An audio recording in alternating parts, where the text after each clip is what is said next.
Olá pessoal, eu sou o professor Sócrates Matos e esse é o canal Descomplica Mais. E hoje eu vou falar tudo o que você precisa saber sobre a Coronavac, a vacina contra a Covid-19.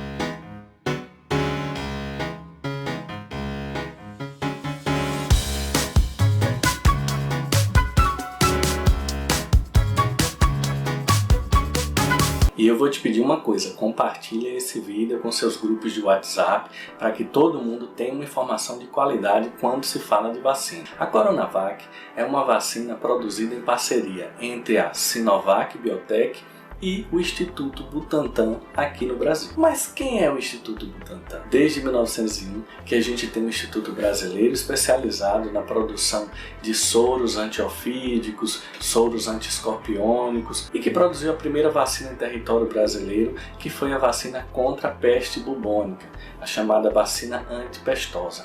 Atualmente, o Instituto Butantan produz mais de 100 milhões de doses de vacina por ano e disponibiliza ao Ministério da Saúde para ser utilizado no Programa Nacional de Imunização. Mas eu tenho certeza que você quer saber sobre a segurança dessa vacina. Eu vou te passar todos os dados. Mas não esqueça, se você não é inscrito, se inscreve no canal, dá um joinha e compartilha para todo mundo ficar sabendo também. Quando é desenvolvida uma vacina, ela passa pelos testes in vitro, que são testes exclusivamente em laboratório, e depois, se os resultados são bons, começam os testes in vivo, que são os testes clínicos de fase 1, fase 2 e fase 3. Nesse caso, a Coronavac ela é uma vacina de vírus inativado. A gente já tem costume de utilizar vírus inativado em outras vacinas do nosso Programa Nacional de Imunização. E a logística de distribuição também vai ser muito mais fácil. Os estudos de fase 1 e 2 são realizados em uma pequena quantidade de voluntários e avaliam principalmente a segurança dessa nova vacina. No caso da Coronavac, os estudos de fase 1 e 2 utilizaram voluntários chineses. O estudo de fase 1 iniciou em abril de 2020 com 144 participantes e o estudo de fase 2 iniciou em maio de 2020 com 600 participantes. Os resultados dos estudos de fase 1 e 2 estão disponíveis para qualquer um que queira ler e foram publicados na revista Lancet Infectious Diseases. A segurança da vacina publicada nos estudos de fase 1 e 2 foi considerada extremamente satisfatória. E o estudo de fase 3, iniciado no Brasil em julho de 2020, contou com um total de 9.252 participantes. Os participantes voluntários brasileiros foram divididos em dois grupos. Um grupo recebeu a vacina e o outro grupo recebeu o placebo, que é uma substância inofensiva que não tem nenhuma atividade vacinal. Quem estava administrando e quem estava recebendo não sabia se fazia parte do grupo do placebo ou do grupo que estava realmente recebendo a vacina. Isso é uma forma de garantir maior confiabilidade nos resultados. Com relação aos efeitos adversos associados à vacinação, o que é que esse estudo observou? O principal efeito adverso local após a administração da vacina foi uma dor no local de vacinação, seguido por eritema, que é uma avermelhidão no local, inchaço, endurecimento da região e prurido, que é coceira. O principal efeito adverso observado foi dor no local da vacina. Com relação aos efeitos adversos sistêmicos, foi observado o seguinte: o principal efeito sistêmico observado foi cefaleia, que é dor de cabeça, fadiga, que é cansaço, e mialgia, que é uma dor muscular. Esses foram os principais, mas também foram observados náusea, diarreia, artralgia, que é dor nas articulações, tosse, calafrio, diminuição do apetite, prurido, que é coceira, e outros. O importante é que todos esses efeitos adversos observados são efeitos clinicamente administráveis. Não foram observados efeitos graves associados a essa vacinação. E com relação a reações alérgicas, foi observado um percentual de 0,3%, não sendo diferente em quem recebeu placebo e quem recebeu realmente a vacina, o que evidencia que essas reações alérgicas não estão associadas diretamente ao ato de vacinar, mas provavelmente foram pessoas que já têm outros problemas alérgicos e com a administração de qualquer substância no corpo desencadeia uma resposta imunológica local. Alguns de vocês podem estar pensando, mas como é que é feito um estudo de fase 3 apenas com pouco mais de 9.000 voluntários? Esse é o padrão para todas as vacinas, em torno de 10 a 20.000 voluntários no estudo de fase 3. E para garantir uma maior confiabilidade desses dados, é para isso que são feitas análises estatísticas, que eu vou comentar um pouquinho mais na frente para vocês. Mas eu queria trazer uma informação aqui muito importante com relação à quantidade de pessoas vacinadas. Como vocês podem observar nessa imagem, as vacinas para o novo coronavírus já foram utilizadas mais de 29 milhões de vezes no mundo e nenhum efeito adverso grave associado a essa vacina foi relatado até agora. Isso também agrega uma confiabilidade aos estudos. E os países que mais vacinaram a população foram os Estados Unidos, o Reino Unido, que inclui a Inglaterra e a Escócia, Israel e os Emirados Árabes Unidos. Nesse gráfico aqui, a gente observa um panorama da vacinação por países no mundo. Ele está expresso em número de vacinas por 100.000 habitantes. E a gente observa que os países do hemisfério norte saíram na frente, né? Já conseguiram vacinar muito mais do que os países do hemisfério sul. Quando a gente analisa número de vacinas por 100.000 habitantes, os países que mais vacinaram proporcionalmente são Israel e os Emirados Árabes Unidos. E agora eu vou falar sobre a eficácia da Coronavac. Observe os dados já disponibilizados. Participaram do estudo de fase 3 aqui no Brasil 9.252 pessoas.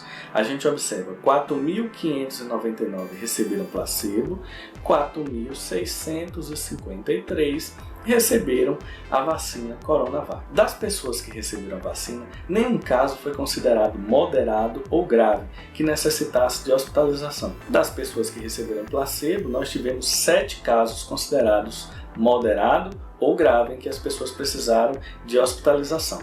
Olha nessa quarta coluna aqui da direita, a gente tem aquilo que eu tinha falado antes, que é o estudo estatístico. A apresentação de casos graves ou moderados, comparando pessoas que foram vacinadas e que receberam placebo, ela não foi estatisticamente significativa justamente porque não teve nenhuma pessoa que recebeu a vacina que precisou desse tipo de hospitalização. E isso prejudica as análises estatísticas. Mas quando a gente compara as pessoas que receberam a vacina com as que receberam placebo com relação a casos leves, que são casos que precisam de assistência, por exemplo, que teve febre ou que teve uma dor de cabeça mais forte pós-vacinação, nós tivemos 7 casos que receberam a vacina e 24 casos que receberam o placebo. Com relação aos casos muito leves, aquele que a pessoa apresenta algum sintoma, mas não precisa de nenhuma assistência médica, nós tivemos 78 casos em quem recebeu a vacina e 136 casos em quem recebeu o placebo. Tanto para caso leve quanto para caso muito leve, os valores são estatisticamente significantes. Ou seja, nesse estudo foi observado que a vacina protegeu a população de apresentar sintomas de forma estatisticamente significante com relação a quem recebeu o placebo. Com relação à eficácia geral, a gente observou 85 pessoas que receberam a vacina apresentaram algum sintoma e 167 pessoas que receberam placebo apresentaram algum sintoma, o que dá uma eficácia geral estatisticamente significativa de 50,4%. Eu fiz questão de expor os dados que nós temos, mas de forma bastante objetiva essa tabela aqui vai deixar claro para você.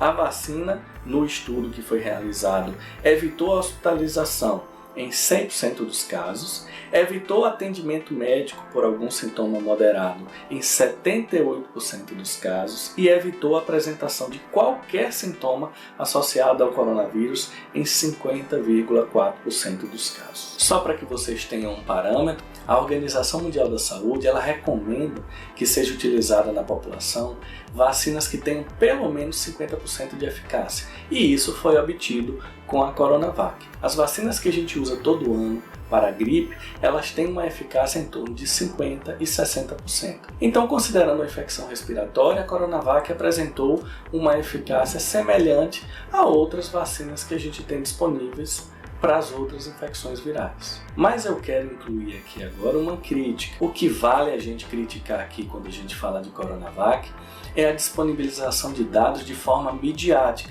Por exemplo, para fazer esse vídeo aqui para vocês, eu tive que ficar assistindo a coletiva de imprensa e printando o PowerPoint das pessoas que estavam lá apresentando os dados. E isso merece ser muito criticado. Os dados com relação ao teste de vacina devem ser publicados na íntegra, para que todo mundo tenha acesso e publicados de preferência em revistas científicas. Eu sei que isso vai acontecer, mas o que nós tivemos foi uma coletiva de imprensa mostrando alguns dados de eficácia. E o ideal era que fosse disponibilizado um relatório com todos os dados para toda a comunidade científica do mundo poder ler e fazer sua análise crítica com relação aos dados. Para mim, não é momento de fazer evento político para ficar disponibilizando dados científicos. E agora vamos às conclusões. A primeira conclusão que a gente tira com relação à Coronavac é que ela é segura. E a segurança dessa vacina ela é semelhante às outras vacinas que a gente utiliza aqui no nosso país. Então, para quem estava com medo de fazer uso de uma vacina porque todos os dados não tinham sido publicados, agora já não tem motivo para ter medo. Outra questão também que eu queria chamar a atenção é que tinha algumas pessoas com receio de fazer uso de uma vacina com uma tecnologia nova, por exemplo, como a utilização do RNA viral. Nesse caso, a gente tem uma vacina de vírus inativado e uma vacina que pode ser armazenada em temperatura de geladeira, semelhante também às outras vacinas que a gente já tem no nosso Programa Nacional de Imunização. Uma outra conclusão é que com eficácia geral acima de 50% e eficácia para casos moderados e graves, que foi observado no estudo de fase 3 de 100%, essa vacina vai nos ajudar muito a reduzir o número de mortes por coronavírus no nosso país. Significa que quem tomar a vacina ninguém mais vai ser hospitalizado? Não, foi observado 100% no estudo de fase 3. Provavelmente esse valor não vai se manter quando a gente administrar na população, mas com certeza esse é um número muito animador e vai reduzir bastante a hospitalização por Covid aqui no nosso país. Uma outra conclusão que a gente tira com relação ao coronavírus e com relação à produção de vacinas aqui no Brasil é a importância da gente ter centro de pesquisa e desenvolvimento de vacinas equipados e qualificados aqui no Brasil. A gente não faz isso de uma hora para outra, então você que está assistindo desse vídeo, entenda o seguinte: a pesquisa científica e centros de excelência eles precisam existir no país em todo momento, para quando a gente precisar, a gente ter a estrutura pronta para poder ajudar a população. Se o Butantan não fosse tão qualificado, a gente não ia conseguir produzir uma quantidade tão grande assim de vacinas aqui no Brasil. E a última conclusão é que eu não vejo a hora de me vacinar.